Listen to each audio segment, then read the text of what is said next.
Okay, good morning, everyone. Welcome to the fifth and final day of senior project presentations for the class of 2026. We have three more excellent presentations that we have today. Welcome to the parents and guests and friends. Good morning, everyone. Welcome to the fifth and final.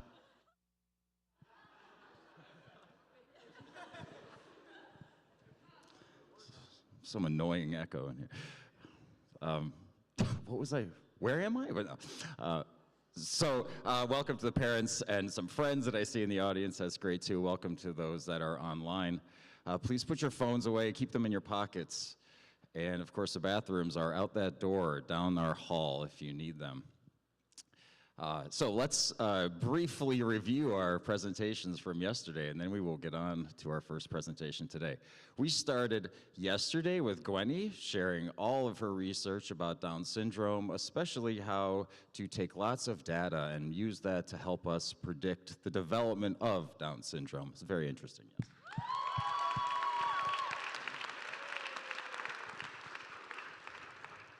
I think Cedric followed and wowed us all with his very thorough explanations of cosmological theories, and also wowed us all with his clearly very enthusiastic take on it. Very good project.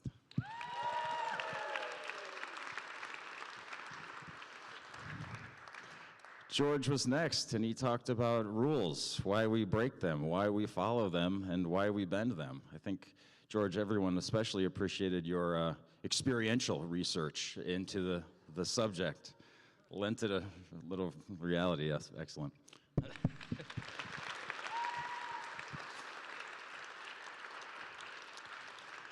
And our last presentation yesterday was from Jonathan, who told us all about the formation of the CIA and its involvement in other countries around the world, even including today and right now.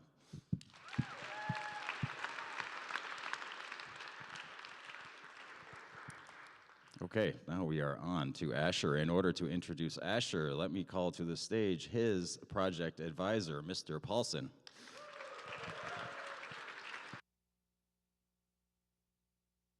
Thank you. The presentations this week have been phenomenal. We've learned so much from these young adults, experienced their journeys with them, witnessed their passions, and marveled at the depth of knowledge and understanding that they've achieved and acquired of their topics, of the world they are inheriting, and of themselves. How have they transmitted all of this to us? Through text and pictures on the screen, through sound bites and video clips, through gestures, through their writing. What else have they used? The word person is thought to come from the Latin verb personare, which means to sound through, probably coming from the ancient masks of the theater, which were shaped and designed in such a way that they amplified the human voice so that it could reach the members of the audience way in the back. Imagine having such a technology. A person is a being of sound, person. For most of us, speech is so fundamental to life. It's so foundational. It's the air we breathe, the water we swim through, the ground on which we walk, that we take it completely for granted and can hardly imagine what it would be like to lose control over it, much less to lose it entirely. This student is about to help us all appreciate more what we rarely do. Whether your words come through your voice, your hands, an assistive device, or something else, we all have a drive to communicate. We all have something to say. We all deserve to be heard. And so, listen now, as this young adult, who 4 years ago could hardly imagine that he would be standing on this stage today in front of you all, teaches you just how precious your words are. Sorry. It has been my honor to be senior project advisor to the student, and it is my honor this morning to welcome to the stage Asher Buttice.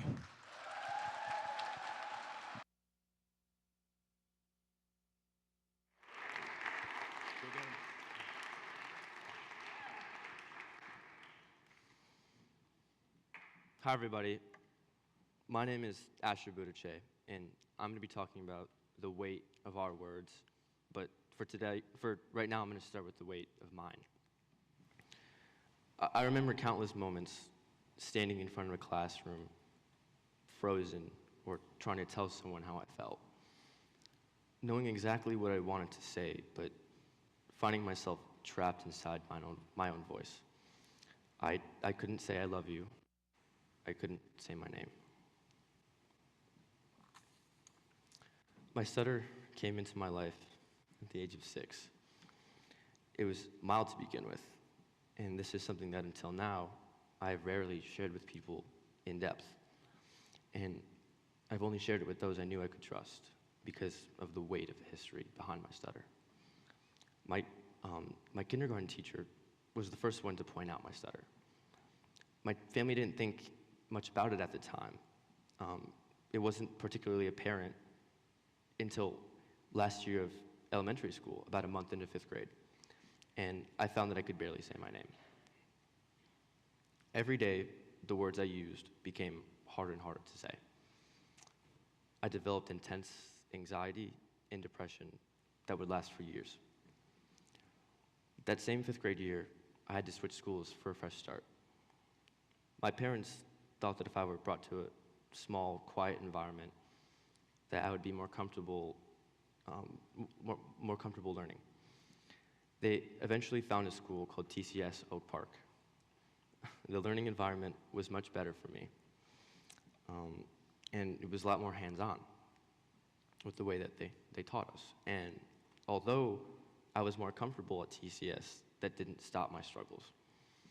The teachers didn't understand the impact of my stutter and pressured me to do presentations, even when I could barely say anything that was on the slides.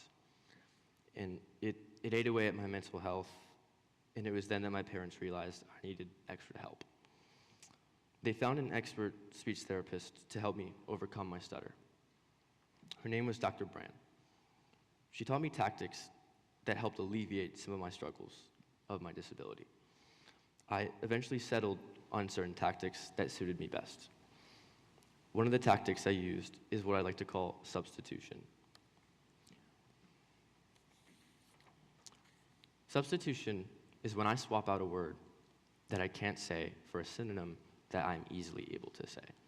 This approach helped me manage my stutter and also led me to grow my vocabulary. Though this method can be helpful, it can also be very stressful because it requires so much concentration and energy. And constantly having to think about what you have to say in two ways it's very tiring. And eventually I did find more practical ways for myself. One of those ways being rhythm change. To this day, the main approach that I use to combat my stutter is rhythm change. I found that if I say certain words at different volumes or rhythms, manipulating timing and emphasis like drum beats and music, I can trick my brain into letting me say the word that I'm struggling with. And this trick has helped me so much that I now do it instinctively. My story is my own, but it's not entirely unique. Speech disfluency is much more common than most people realize. About 1 in every 100 adults worldwide stutter, and around 5% of children experience a period of stuttering. While most children naturally outgrow stuttering, it can continue into adulthood. And Interestingly, stuttering is more common in men than women, with men being 3 to 4 times more likely to stutter. These numbers show that stuttering isn't a rare or abnormal condition. It affects millions of people worldwide. Stuttering is a spectrum, and it's different for everyone. My senior project advisor, Mr. Paulson, thank you, by the way, for all this, introduced me to a man named Kevin, who had an interesting stutter that was very different from anything that I'd heard before. At certain times when he spoke, his larynx, or his voice box, as you may know it, would seize in the middle of a vowel sound. For example, the long A in the word determination, it would prolong the last A in that sentence. Which is actually really interesting, because normally when people stutter, they stutter on the initial start of a word or a sentence, and then the continuation of it becomes a lot more smooth. That is why people, and I'll explain this earlier, that's why people start with words like or and certain words like that, because it helps that continuation flow into the rest of the sentence. And his voice, this man Kevin, his voice would quite literally pause, leaving a gap, making social conversations a really bumpy ride. However, Kevin is an actor, and interestingly, his disfluency is rare, especially when he's on stage. And when performing language with strongly defined rhythm and musicality, like Shakespeare, this is actually quite common for people with speech disfluencies. Rhythm helps regardless of the type of disfluency. Does the name James Earl Jones ring a bell to anyone? I'm assuming it might. If it doesn't, then his voice sure will. When James was a kid, he had a severe stutter. Not the kind where you get stuck on a word every so often. His was constant. And to make it worse, he was frequently teased. And eventually, James chose to stop talking altogether. From elementary school into high school, he chose silence instead of struggle. This nervous kid would go on to play some of the most beloved voices in cinema. And I'm sure we all know who Darth Vader and Mufasa is. Hopefully we do. Or whoever. And to think for a while that this legendary voice was barely able to speak is just astonishing to me. In his later years of high school, one of James's teachers, a man named Donald Crouch, noticed something special in him: his writing. Specifically, James loved poetry. Not only did it interest him, but it gave him a way to express himself without the fear of talking.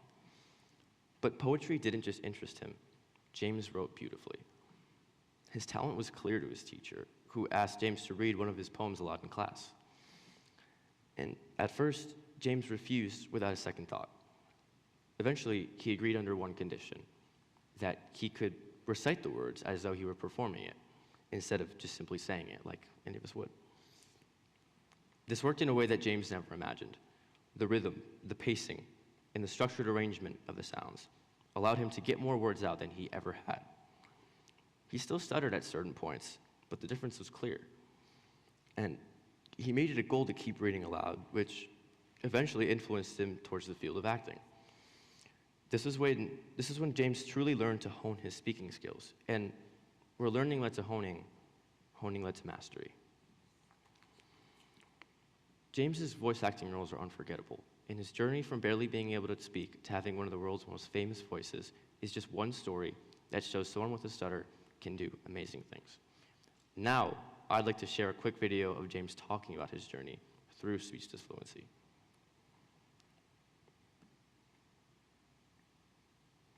If my voice is famous, it's because of the Darth Vader character in the Star Wars series. When I'm asked, well, did I always have that kind of voice? And the answer is no. For many years, James Earl Jones lived in silence because of a stuttering problem he experienced early in his life. I don't mind talking about my stuttering because it's just another example of you find yourself with a weak muscle and you exercise it. And sometimes that becomes your strong muscle.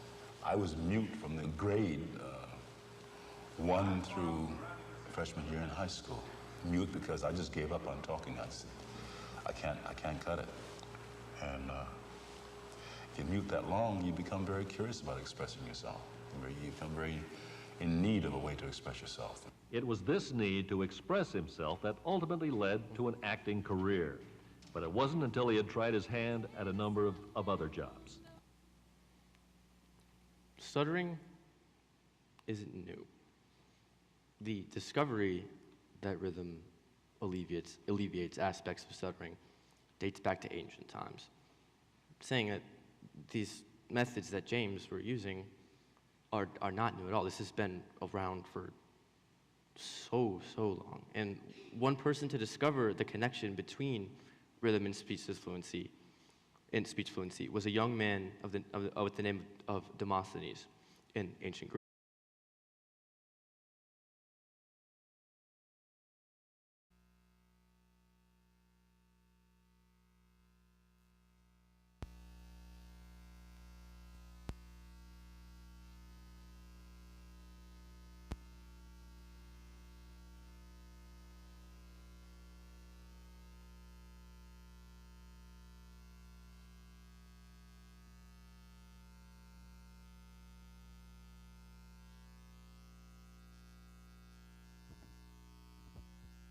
Wait.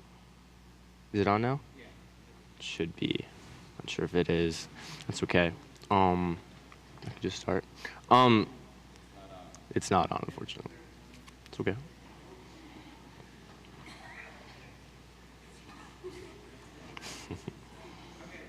Okay, there we go. Wow, thank you so much. Thank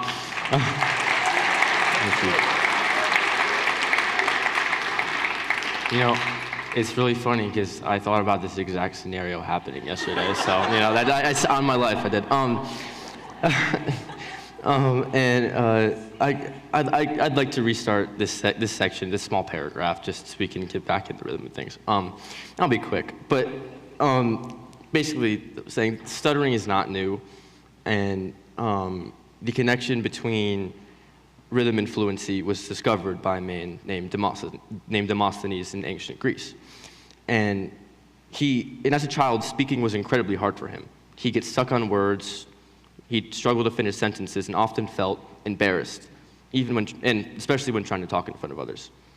People assumed he just wasn't a good speaker, that something was wrong with him. And in ancient Greece, speaking clearly was one of the most important skills you could have. Speaking publicly was tied to power, leadership, and respect. And having a stutter put Demosthenes at a constant disadvantage. Instead of accepting silence, he became determined to change his situation. Demosthenes started practicing in ways that might sound strange to us today. One of the most famous things he did was put small pebbles in his mouth while he practiced speaking. The idea was that if he could learn to talk clearly, even with an obstacle in his mouth, then speaking normally would eventually feel easier. He also trained himself to speak over loud background noise. He would go down to the shoreline and practice speaking while waves crashed loudly around him. This forced him to project his voice and focus intensely on controlling his speech. Lastly, another thing he worked on was rhythm. He practiced reciting poetry and speaking in structured patterns. Over time, he noticed that when speech had rhythm, pacing, or musical structure, it became easier to get the words out. With years of effort, frustration, and persistence, his speech began to improve. He never became perfectly fluent, but he gained enough control and confidence to speak publicly. He didn't just become a better speaker, he became one of the greatest public speakers in ancient history. He went on to deliver powerful speeches that shaped politics, inspired people, and are still studied thousands of years later. Now I'd like to share a quote. Plato wrote, "Training in poetry is a more powerful instrument than any other, because rhythm and harmony find their way into the inward places of the soul, on which they mightily fasten, imparting grace." What he didn't know was that rhythm and harmony don't come from outside of a person, They already exist deep within. I'll talk a little louder for you guys. Neither did he know that rhythm is not unique to humans. Thank you for that.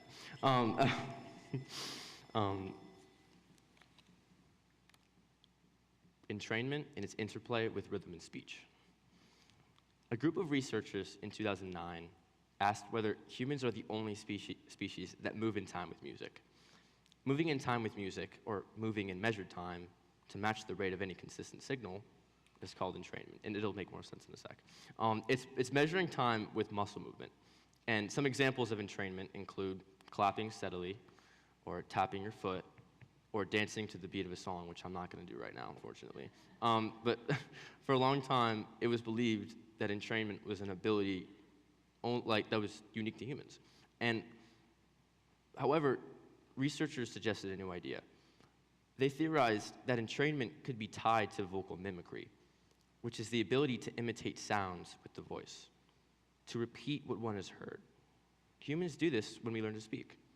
Babies listen to the sounds made by the people around them and experiment until they figure out how to make the same noises. And certain animals share this unique capacity, such as parrots, elephants, and dolphins. Other animals, such as dogs and monkeys, are incapable of imitating what they hear. The researchers suspected that the shared ability of vocal mimicry overlapped with the capacity for entrainment to an auditory rhythm. In order to test this, they studied animals that excel at vocal mimicry and could compare them to animals that do not. First, they closely studied two parrots, an African gray parrot and a sulfur-crested cockatoo. The researchers played music at different speeds. The birds were not trained to dance. Regardless, both parrots spontaneously started moving their heads and feet in time with the beat. The researchers carefully analyzed the timing of the birds' movements and found that their movements matched the beat with a level of consistency very similar to humans tapping along to music. The parrots were not moving randomly. They were truly entrained to the music. They had both abilities, vocal mimicry and entrainment to a beat. Next, the researchers tested monkeys, which are not vocal mimics like parrots are. Even after countless hours of observation, the monkeys showed no signs of moving in time with the music. They had neither vocal mimicry nor entrainment, which was actually kind of surprising to me. To gather even more evidence, the researchers analyzed thousands of animal videos from YouTube. They searched for videos claiming to feature animals dancing to music. The analysis showed that only animals that are vocal mimics, especially parrots and elephants, demonstrated entrainment. In other words, if the animal could not mimic sounds with its voice, it could not mimic a beat with its body. And this will all make sense in a second. Animals that cannot mimic sounds, such as dogs, cats, and horses, did not show true beat matching, even if they were trained to perform tricks. The results supported the idea that vocal mimicry is necessary for entrainment. This means that an animal most likely needs the brain structures used for copying sounds in order to move in time with music. The researchers believe that entrainment did not evolve on its own, but might have developed as a side effect of brain systems used for copying sounds. Spoken language is an evolutionary advantage, which is why researchers believe that vocal mimicry evolved before entrainment. Music and dancing are the bonus that came along with it. My method. Like struggling to dance, speechless fluency often involves difficulty with timing, rhythm, and coordination between the brain and muscle movement. Many people who stutter notice that their speech becomes smoother when speaking in rhythm, singing, or speaking along to a beat. If, as the animals demonstrate, speech and dancing both depend on the ability to use and perceive rhythm, it seems possible that taking control of one's body helps gain control over one's speech. And imagine a clinician prescribing drum lessons to a child with a stutter. It could happen. Tapping a finger is a miniature version of drumming. As a tactic, I call it the tap method. For me, it helps me get my system better prepared to speak fluently. like the count off before the band begins to play. It appears to get the moving parts primed and ready to work together. And although the tap method may not work for everyone, it is a low-risk and accessible technique that people could easily adapt to their own pace. And I find this tactic to be extremely useful for me because, you know, in general, with talking and anything we do, I'm sure we all go into a flow state, right, as I think people have previously talked about in their presentations. And there's a flow state when we obviously talk as well. And if we're able to ignite that, especially for people who stutter, it could be very beneficial. And I think this tactic could be something that could be used in speech pathology practices. And to further support this idea, I'd also like to mention that people often tap fingers or feet unconsciously due to nervousness or anxiety. And I'm sure everyone in this room has done the same thing where they tap their leg or just tap their hand against something. And but intentional rhythmic tapping is different.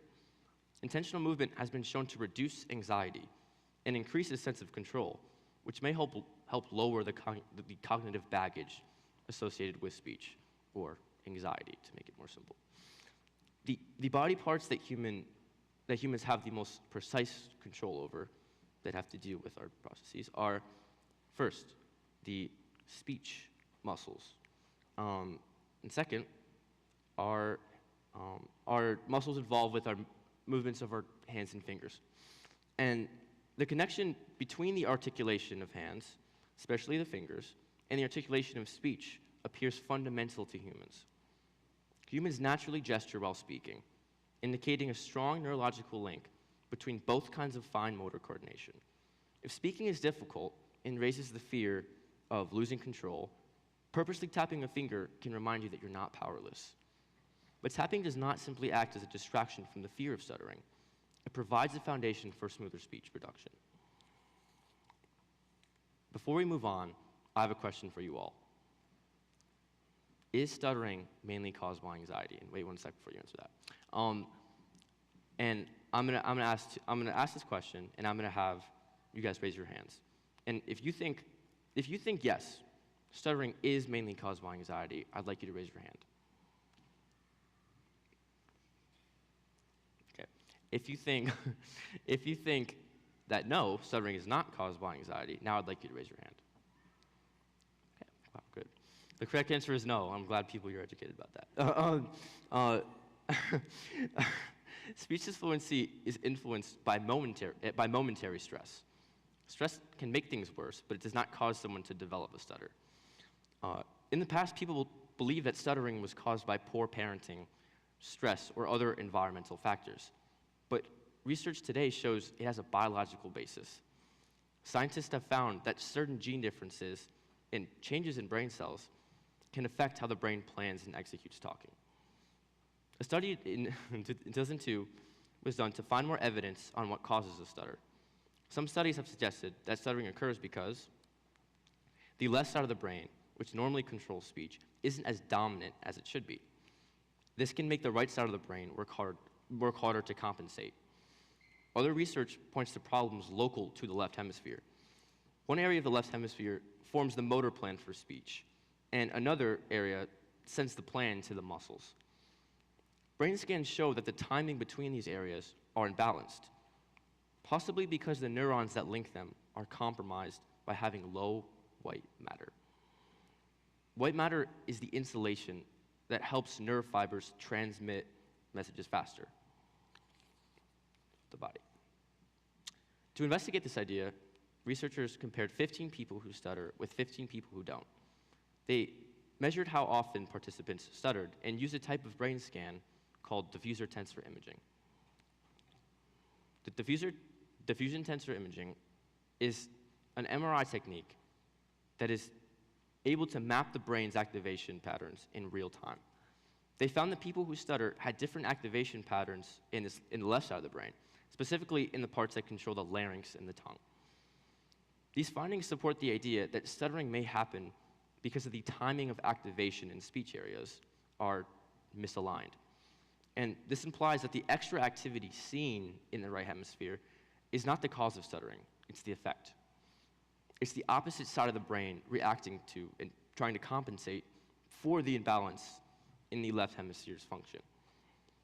This same imbalance is apparent in people recovering from other speech problems like aphasia, a language disorder resulting from brain injury, brain damage. I find this study especially interesting because the left hemisphere of the brain is responsible for how we process pitch and rhythm. Knowing this, I wonder if the left side of the brain just needs to be balanced out in a sort of way. And I wonder if learning an instrument can have any kind of correlation to this. Now I'm going to go into a more emotional part of this presentation. Tools and strategies, like we've already discussed, are only one aspect of treatment.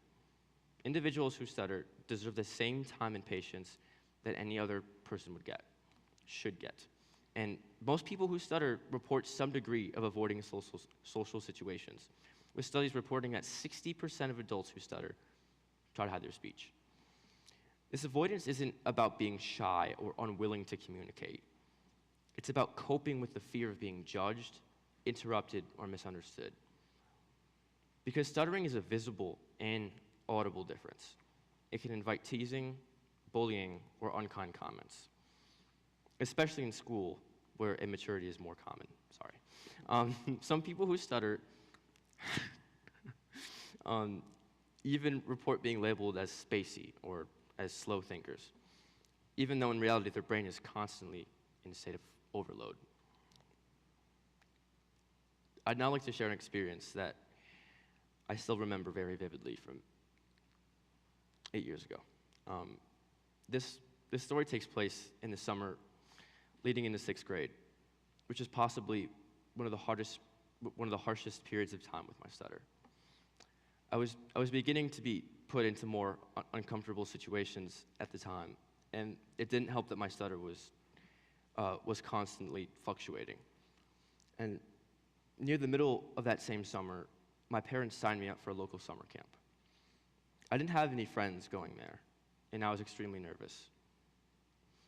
I walked up to the front desk, and they asked for my name. I couldn't get a word out. And my mom thankfully spoke for me before I felt any more uncomfortable. I said goodbye to her and headed outside where the rest of the kids and counselors were. The moment I stepped onto the court, they were playing basketball at the time, a counselor spotted me. He asked for my name, as anyone would when they first meet someone. I looked up at him and began to try to say my name. I tried again and again and again, until I had the whole camp watching me struggle. I watched as kids laughed in the background, still glaring at me. At that moment, the counselor began to get impatient. He kept asking for my name, and I still couldn't give an answer. I had reached a breaking point, and I ran to the bathroom in tears. These stressful social situations have real mental health consequences.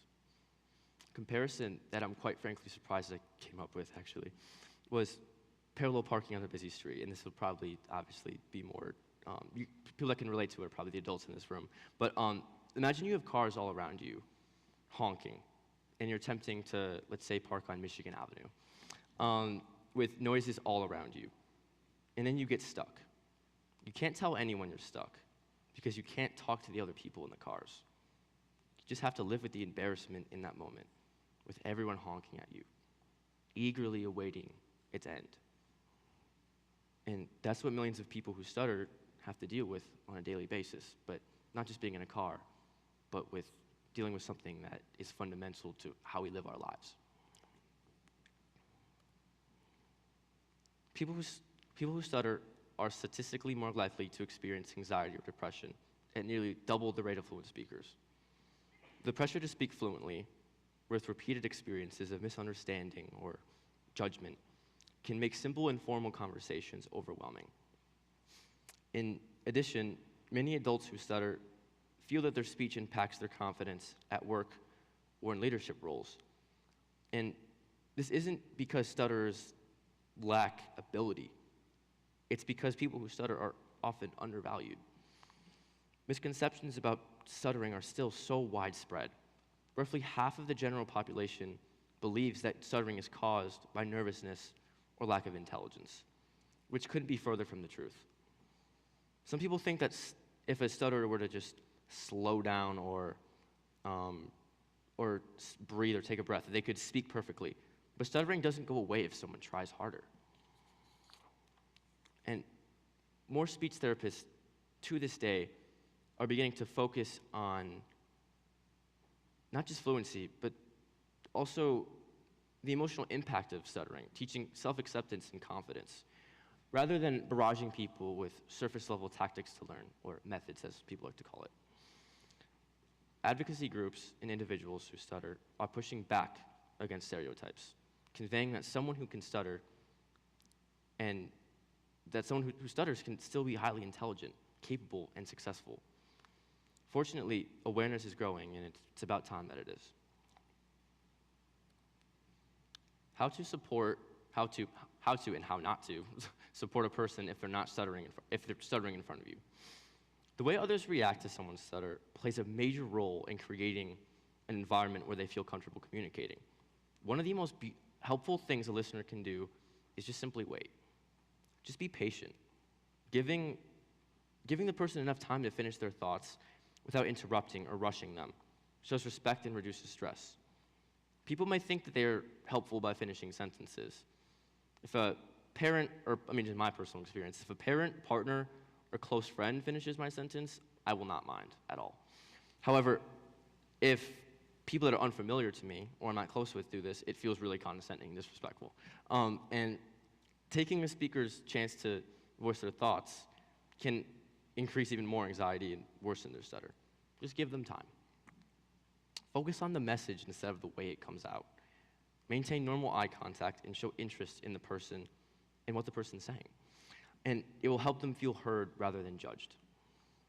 When listeners look uncomfortable or avoid eye contact, it can make the speaker feel embarrassed, which can then increase physical tension in the body.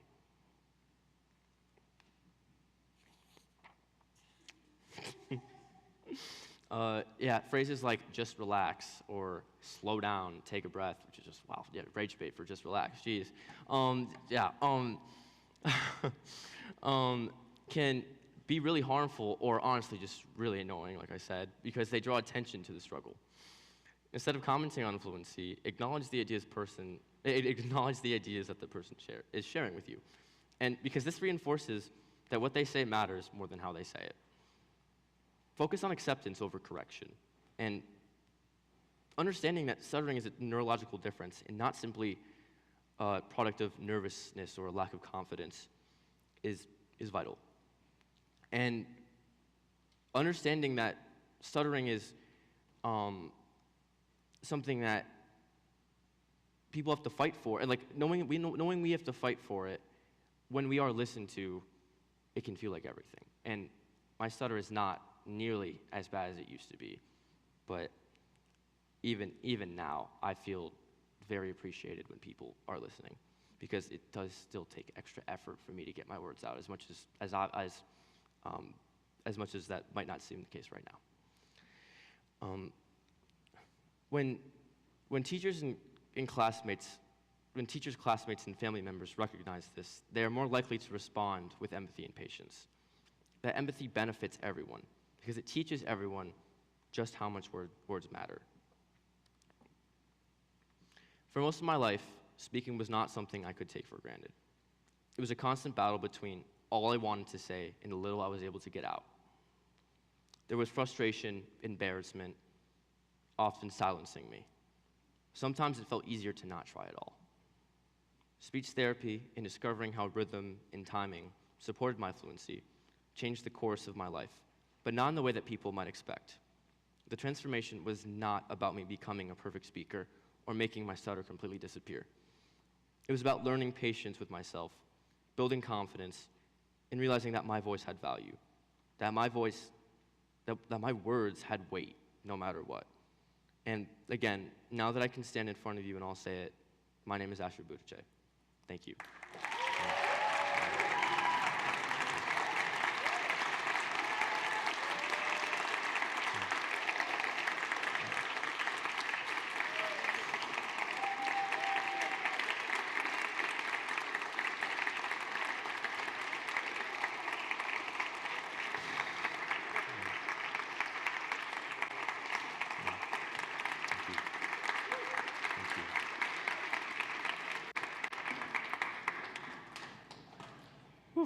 I'd like to start with some thank yous.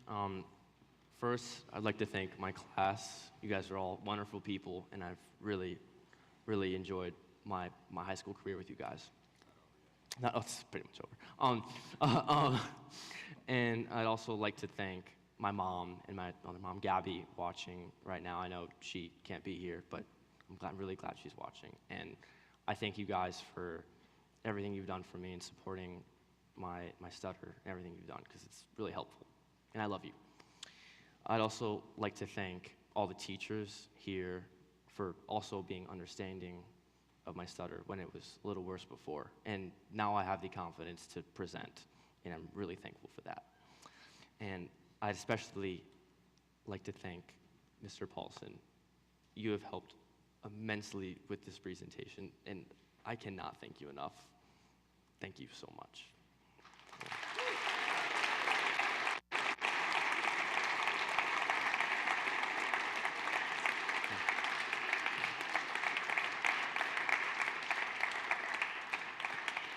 I guess now I'll take some questions. Yeah. Thank you. Sorry. Great job, Asher. Thank you. Sorry about the technical difficulty, but you did a great job of Thank you. recovering from it. Appreciate it. And now we'll take some questions. I think Mesvin's Yeah. hand was first. Where you at, Mez? All right, Asher. I'm really proud of you. That was not easy. Thank you, man. I appreciate it. I guess my question is, like, when it comes to, like, sitting down in your room and, like, you know, in a Mr. Estep, if he gives us, like, an assignment that's creative writing, it's when you're thinking, do you, like, have, like, a stutter, or are you using that substitutional method? Oh. Because you're very creative, like, when writing. Thank you. No, Yeah. so it's weird. Like, stuttering is it's more of a like outer thing, and it doesn't. I mean, sure, it is a mental thing, and it is a mental block in a way, but it's also really concerned with the way the movement in our muscles in our mouth work. So I don't stutter when I think. I guess that's what you're asking. But yeah. Amazing job, Asher. That was incredible. Thank you so much. I have two questions, but they're both very short, so don't worry. Yeah, of course. One question was just a thought I had. You mentioned how the stuttering, in part, was like they found that it could be from a lack of dominancy in the left hemisphere of the brain. Do you think that, or have you found any correlation between left-handedness and stuttering? Because I don't know, that just sounds interesting. Like with like drumming and then like ambidextrous. No, just like general left-handedness, because the left hand is controlled by the right side of the brain. So if you have a dominant left hand, does that have any, like, is there any minor statistical correlation there? I don't know. I have not looked into that. I don't really want to answer it, like, because I'm not like completely sure. Sorry, but yeah. What's your second question? Yeah. If you're talking like just to yourself alone, do you stutter? Sometimes, and it's depending on what I'm saying, because when it's weird. I'm at this point now where, you know, I'm like really good at managing my stutter, and like, I mean, most of the people in here probably didn't know I stuttered, obviously, and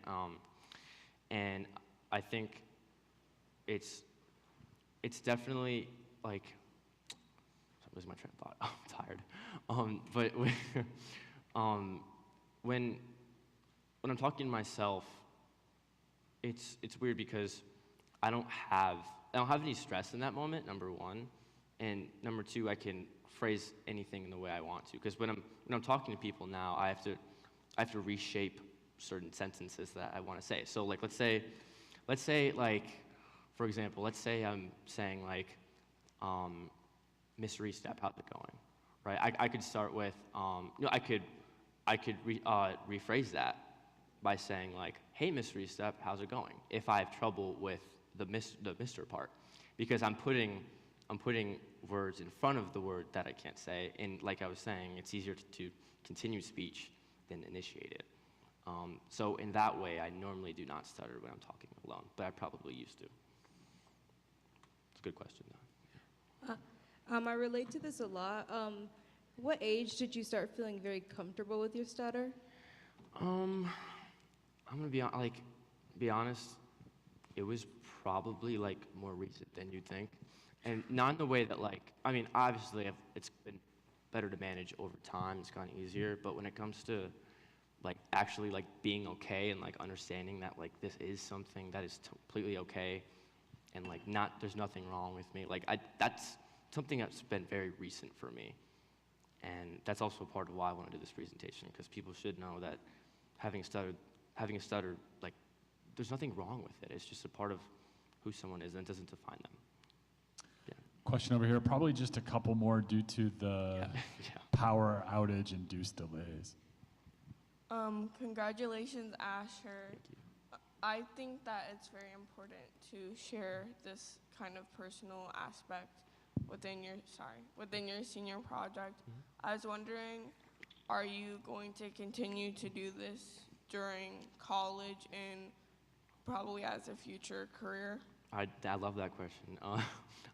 Yes, I would like to become a speech pathologist, and specifically I'd like to teach adults, because I do have methods that I've come up with on my own through my own experience that I'd like to share with people. And so yes, I'd like to, I'm going to DePaul for my undergraduate, and then, thank you. And then I'd like to go to a master's program somewhere else, but I'm not sure yet where that will be. But thank you. Hi, Asher. Wonderful presentation. Thank you. I was curious, if someone who was struggling with a stutter asked you for advice, what do you think you would say? I love that question a lot. I think I'd say, like, if I could give one thing I could say to someone, it'd be that before you start to, like, before trying to fix your stutter becomes, like, before fixing your stutter, you should be thinking about coming to terms with it in a way, because, again, like I was saying, like the emotional aspect of that and the trauma is something that needs to be dealt with before you try to fix it, in my opinion. And I think just saying that, like, it's completely okay to have a stutter, and maybe another thing I could say to them would be to, I mean, what I would do a lot is I would talk to myself, and I would practice saying words that I had trouble with, and I'd find different ways to say them. And now it's kind of become, like, you know, what I'm used to. So that's something I'd actually recommend a lot to someone who's having trouble with that. I think maybe just one more question, I'm sorry. If you have any more questions after this, you can probably just ask Asher one-on-one. Hold on. Hi, Asher. Phenomenal job. I can tell, like, this is like a very, like, personal, like, topic for you. So I wanted to just ask, like, what made you, like, pick this for your senior project? Like, sorry, like, I didn't hear. Like, what made me pick it, basically? Yeah.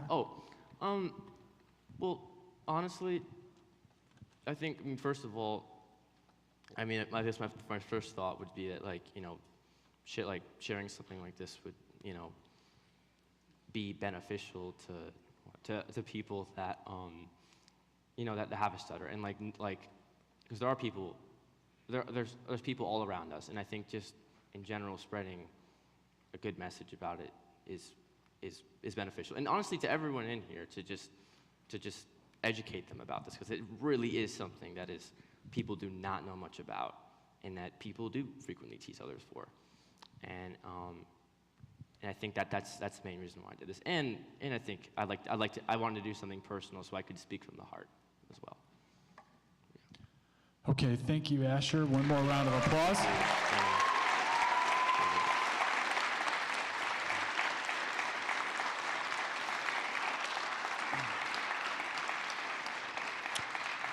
And we will now adjourn for lunch. We will meet back here precisely at 1 p.m. for Levi's presentation.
a couple of announcements.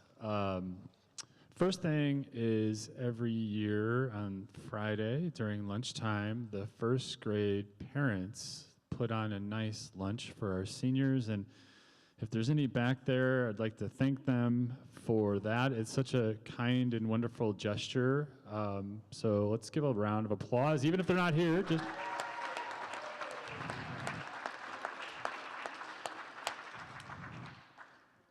11th grade, in addition to your senior project next year, you also get to look forward to a nice lunch, probably. All right, next announcement. So as every day around this time, around 1:30, the littles in early childhood start their nap. So at the end of this presentation, you know, whatever long break there is between this presentation and the 2 p.m. presentation, if you could just be very quiet when you're going out in the common areas, and then as well as during the presentation to please turn off and put away all your cell phones. And then I think by now everybody knows where the bathroom is down the hall here. And without further ado, I will introduce Mr. Cohen, who will introduce our next presenter.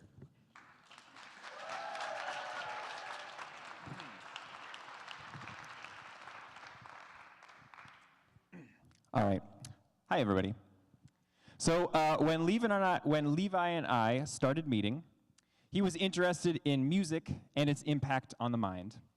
I immediately think about Jurassic Park and how different it would be without the John Williams score, or an 80s montage without a cheesy song in the background. We agreed he needed to focus his topic a bit more, so Levi decided to look at sports, specifically how music can help athletes. Of course, my mind starts racing, coming up with ideas that I think would be fun, like how would Babe Ruth prepare for a game? And what were the Olympians listening to thousands of years ago?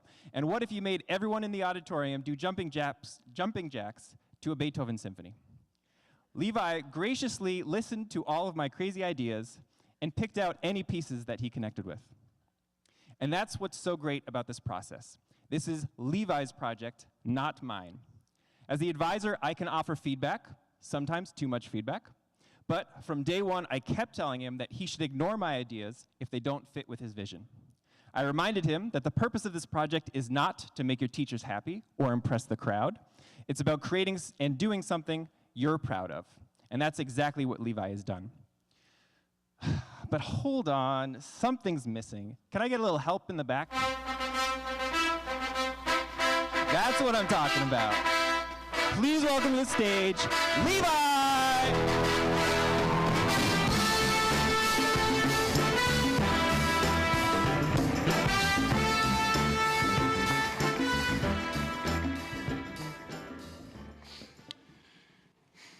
So, good morning, everybody. Thank you for coming.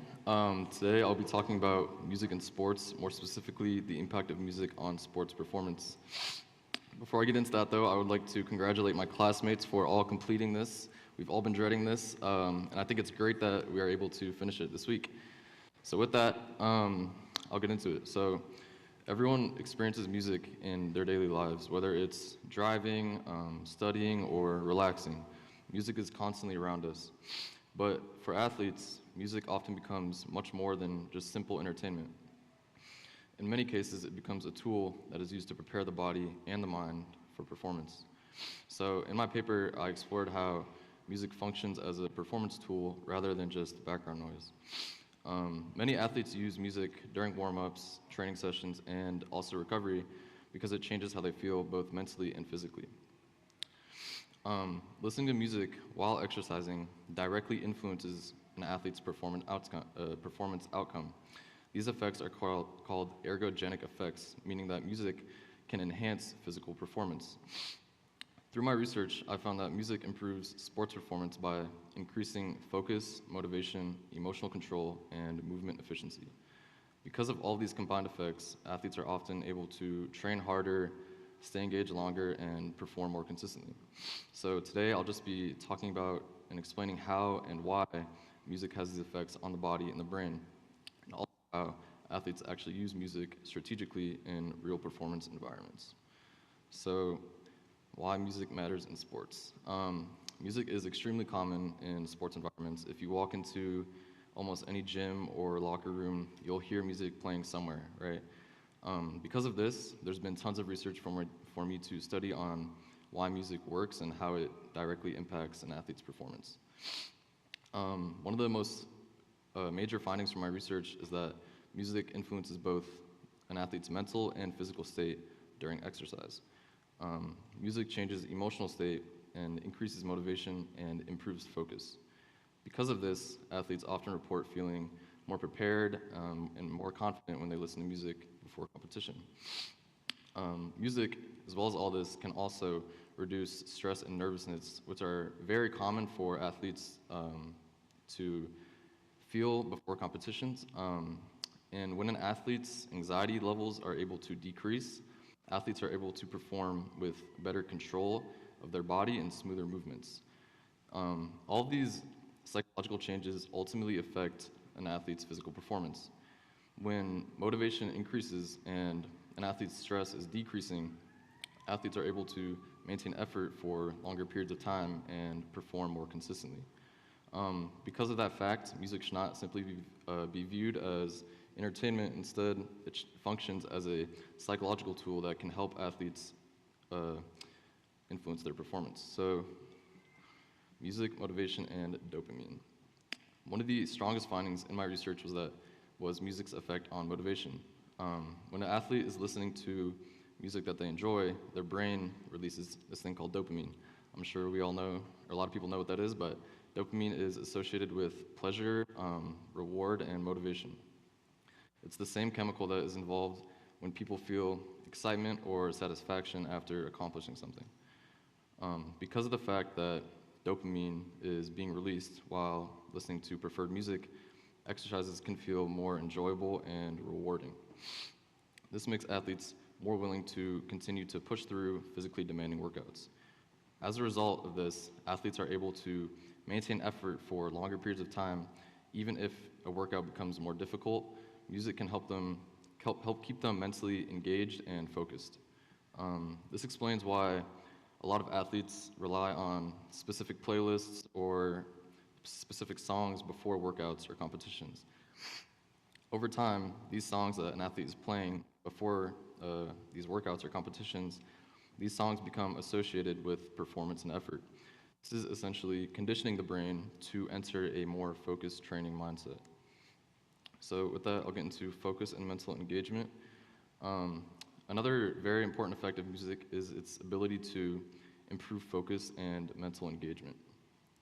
During exercise, the brain is constantly receiving these signals that are feelings of fatigue, discomfort, and stress. These signals actually distract athletes and reduce their performance quality.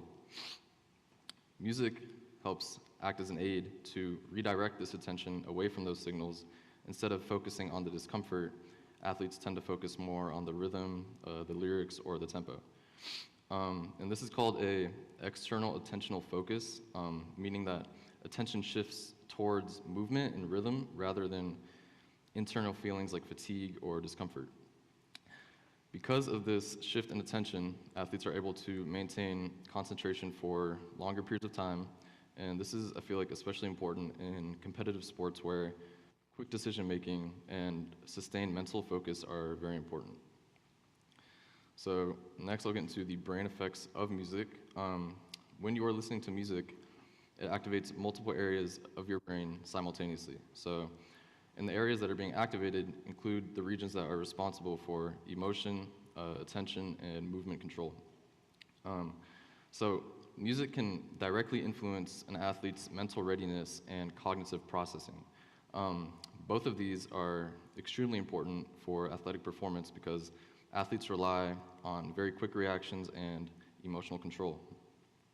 For example, music can create emotional responses like excitement, confidence, calmness, or even aggression, depending on what type of music is being played.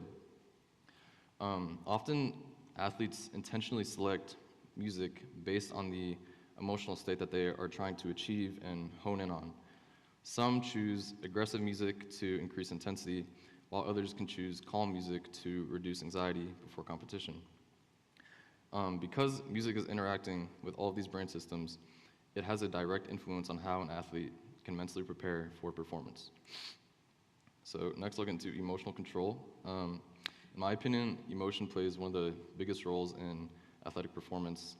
Many athletes experience nervousness, pressure, or anxiety before competitions. Music can help act as an aid to regulate these emotional responses. For example, certain songs can increase confidence, other songs can help calm nerves, can actually stabilize heart rate and breathing patterns. When an athlete's heart rate and breathing patterns are being stabilized, this reduces their stress and anxiety. And when an athlete is able to feel calmer, their movements become more controlled and more efficient. And I think an athlete having this emotional stability is extremely important because high anxiety can cause slower reaction times, hesitation, and even muscle tension as well. But by helping athletes regulate their emotional state, music can allow them to enter competitions with a more balanced and a more confident mindset. So next I'll get into physical body responses. Music does not only affect the brain, it also produces numerous physiological changes in the body as well. Like I said earlier, music can influence heart rate, breathing patterns, stress hormones, and muscle tension. These changes help prepare the body either for intense activity or relaxation. For example, calming music can lower anxiety before competition by slowly breathing and reducing your stress hormone levels. On the other hand, fast tempo music can increase arousal and alertness during warm-ups. This can help prepare the body for more explosive movements and higher energy output. But because of the fact that music can either relax or energize the body, athletes have to choose between different types of music depending on the situation they're going to enter. So I'll talk about endurance and fatigue. One of the major benefits of music is the reduction of perceived exertion. So perceived exertion refers to how hard an exercise feels for an athlete rather than the athlete's actual physical capacity. Many athletes, when exercising, stop the workout not because their body physically cannot continue, but because the effort feels overwhelming. Music can help distract these athletes away from these different feelings of fatigue by focusing on the rhythm, the lyrics, and then athlete's attention shifts away from the discomfort. But because of this, because exercise feels easier mentally, athletes are usually often able to train longer and maintain higher endurance levels. This is why many runners, cyclists, and endurance athletes rely heavily on music during training sessions. So with that, I'm going to get into rhythm and movement coordination. So music can also greatly improve movement coordination through rhythm. So Asher mentioned this earlier, this process is known as entrainment. Entrainment occurs when the brain is synchronizing the body's movement patterns with external audio cues like music, for example. Because of this synchronization, an athlete's movements can become more automatic and controlled, and they have to think about it less. And I feel like this effect is extremely useful in sports that involve a lot of repetitive motion, like running, swimming, rowing, even cycling.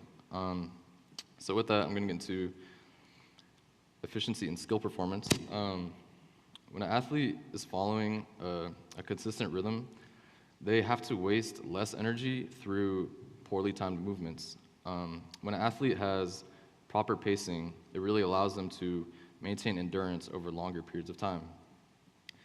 Music, as well as all this, can also reinforce skill timing in super technical sports like baseball, basketball, soccer, and like tennis, for example. Even when an athlete becomes fatigued, rhythm can help maintain proper form and coordination.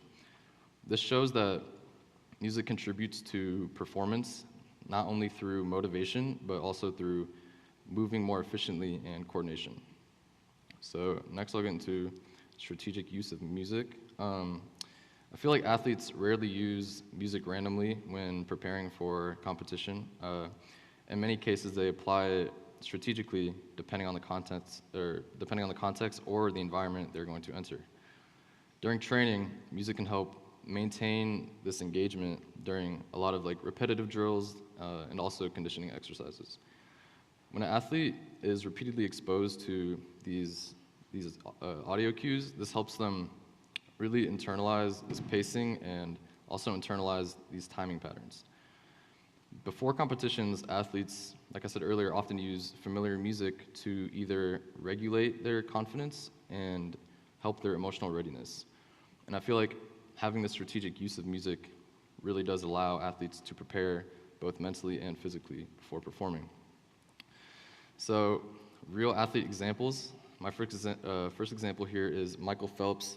This picture went viral back in 2016 before a race.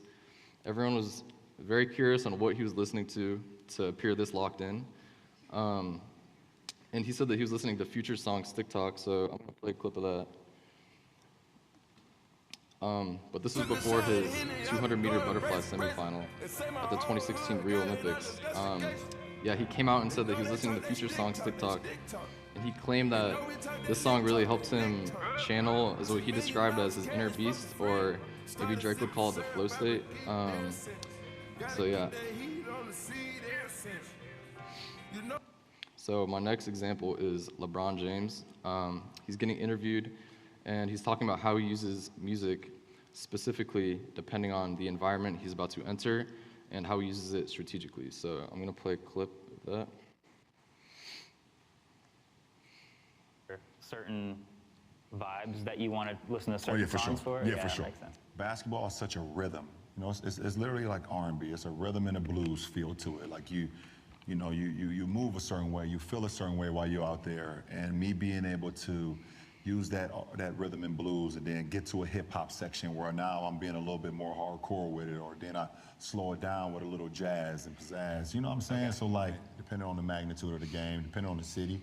Sure. Like sometimes I go into a city, if I'm going into New York, I might just listen to all Jay-Z, Biggie, you know, Wu-Tang, Nas. I might just do straight those guys, you know? So it could be, you know, the opponent. You know, if it's a tougher opponent, I might have to be in something that's more rugged, you know? Or for someone opponent that sometimes you lose sleep over, like you may need to be a little bit more calm with the music just so you don't get too hyped. I see. Yeah, absolutely. You know, I'm making a video. Okay. So my next example is Chloe Kim. She's an 8-time X Games gold medalist, and she's also the first woman to win 2 gold medals in snowboarding at the Winter Youth Olympic Games. And in snowboarding, you're allowed to listen to music while you were performing, which I think is awesome. So I'm gonna play a clip of her dropping in on a gold run. But also she said that in an interview, her favorite artist is Young Thug, and she tends to listen to Young Thug when she is dropping in. So I'm gonna play a clip of that.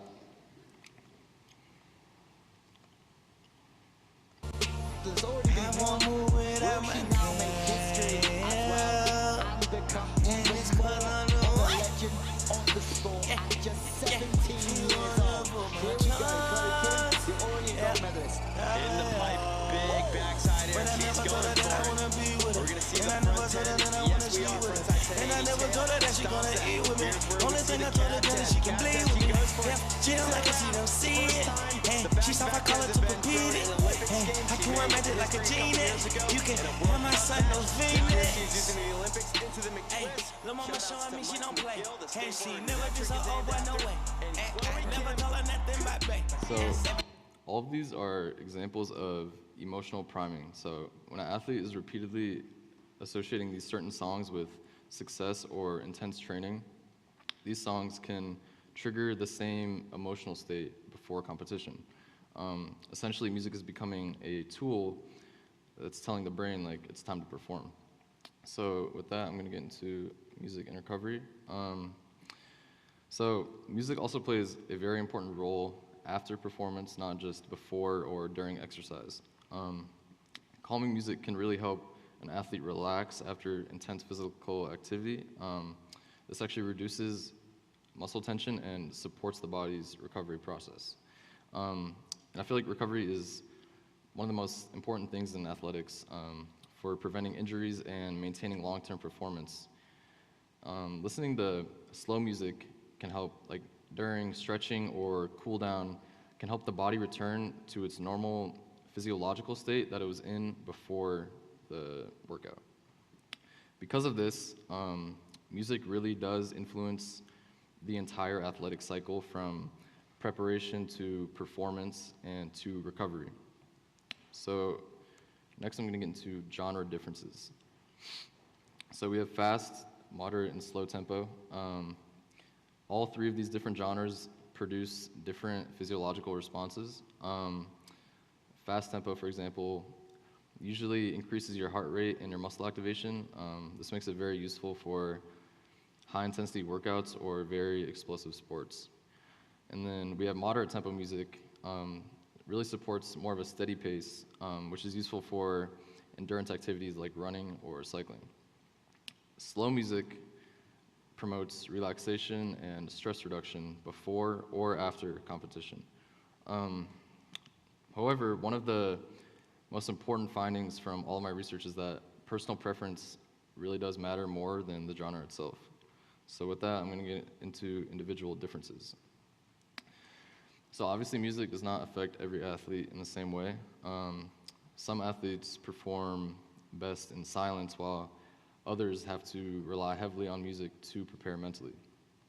An athlete's self-selected music produces much stronger benefits because there's this emotional connection, and when you have this emotional connection, it increases engagement and motivation. And the most effective strategy, in my opinion, for athletes is to experiment with all these different genres and different tempos to discover what actually works best for them personally. So next I'll get into cognitive benefits. Music produces numerous cognitive benefits. An athlete having these rhythmic audio cues can help the brain predict these timing patterns in movement, which reduces the amount of conscious attention that is required to control these movements. This really allows athletes to make faster decisions and react quicker during competition. And instead of increasing an athlete's physical ability directly, music improves efficiency by simplifying the brain's workload, if that makes sense. So, for limitations, music is obviously not always allowed. Despite all of its benefits, music is not universally effective. A lot of sports competitions do not allow athletes to listen to music during performance. And because of this, I don't think athletes can rely on music completely. Instead, music should be used strategically during preparation and training rather than becoming something that an athlete solely depends on. So with that, I'm gonna go to my conclusion. So basically music, overall, like a lot of my research does support the fact that music is a powerful performance aid when it is used intentionally. Like I said earlier, music enhances motivation, focus, emotional control, coordination, endurance, and also recovery. Rather than serving as just background noise, music actually can shape how an athlete prepares, performs, and also recovers. When music is used correctly, music can become a very meaningful developmental advantage in sports performance. Thank you.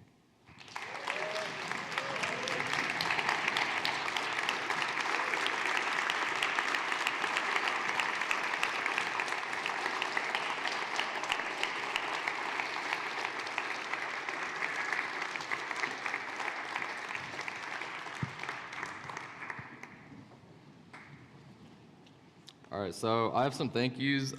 Thank you to my class, obviously. Thank you to Mr. Cohen for helping me along this journey. Thank you for all the teachers over the years. Thank you to my grandma that is watching online and my grandma that's here. Thank you to my family, and that's about it.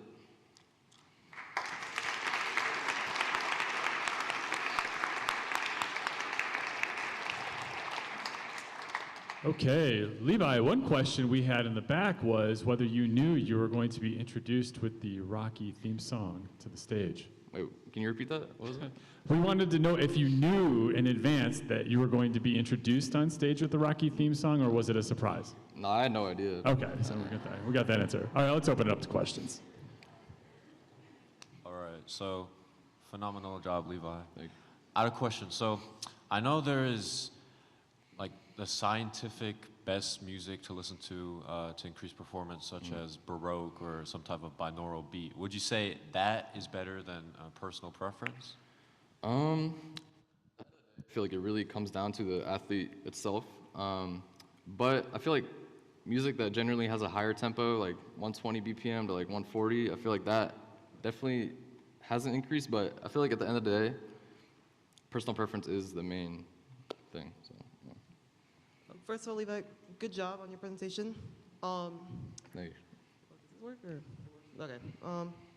So maybe this is just a thing specific to soccer, but a lot of like fan chants or like parodies from fans, like, or like songs that made them feel like, I think there's an idea of like they could have like an impact on games. I know you meant like, or like how could like fan chants or like fan music like help like sung during games like impact like the athletes themselves?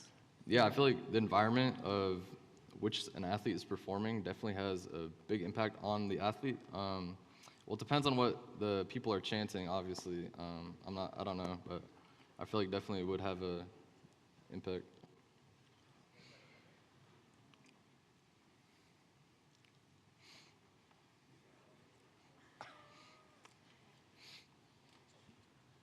I think most people here know that you're a really, really good basketball player. I was wondering, what are some things that you listen to yourself before you go on the court and drop like 30 points on me?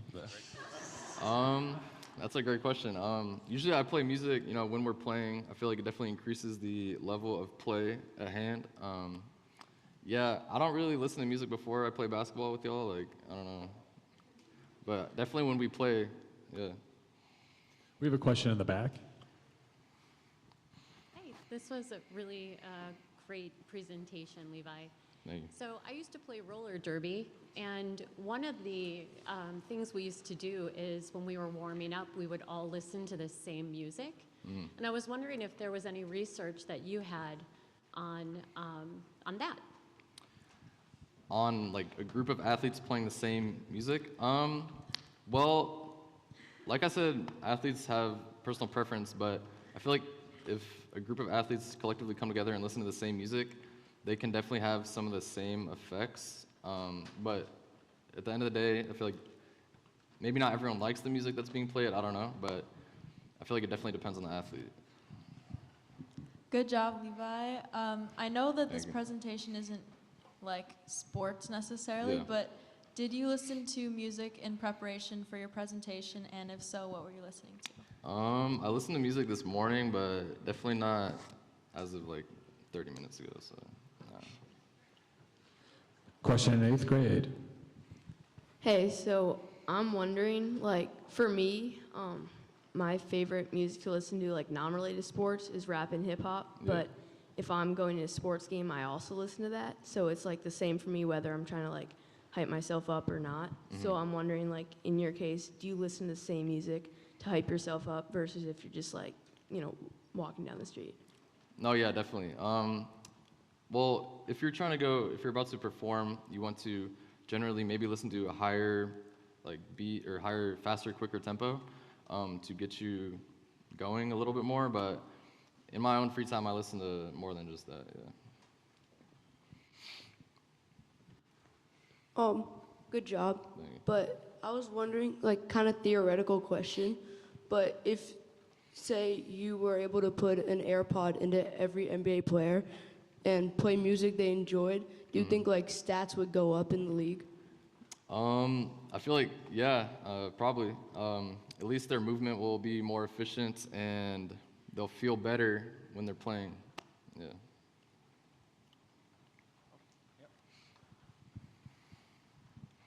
Hello. Good job. Thank you. My question is that, do you think sometimes music, at some point, music can be distracting for some sports too? Yeah, I feel like if music's being played too loud or, I don't know. I feel like it definitely can be distracting, but I feel like it has more benefits than negative effects.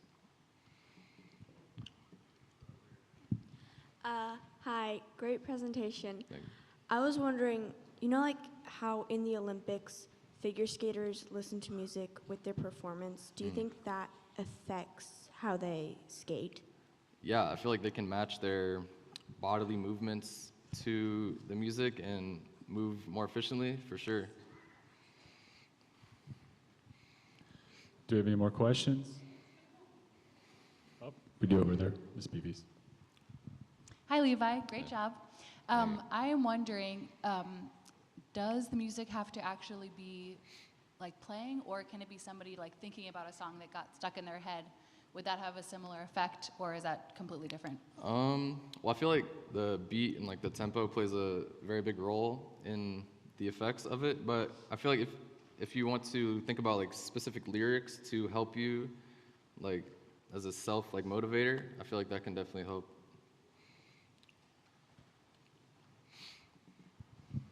Hi, Levi. Great job. I'm wondering if, maybe a bit similar to Ms. Beevy's, do you personally listen to music at other times, like maybe if you are doing homework or if you are maybe doing something creative? I know when I'm preparing for a role, or even if I'm thinking about a play to do with you guys, I will often listen to the same song over and over again. Does it work in a similar way, or is it different with sports? Well, I feel like for art, for example, I like to listen to music while I'm doing art because I feel like it calms me down and helps me focus on my work. But for sports, depending on the genre, it has all these different effects. So, yeah, I guess, yeah. Excellent. Well, let's have another round of applause for Levi.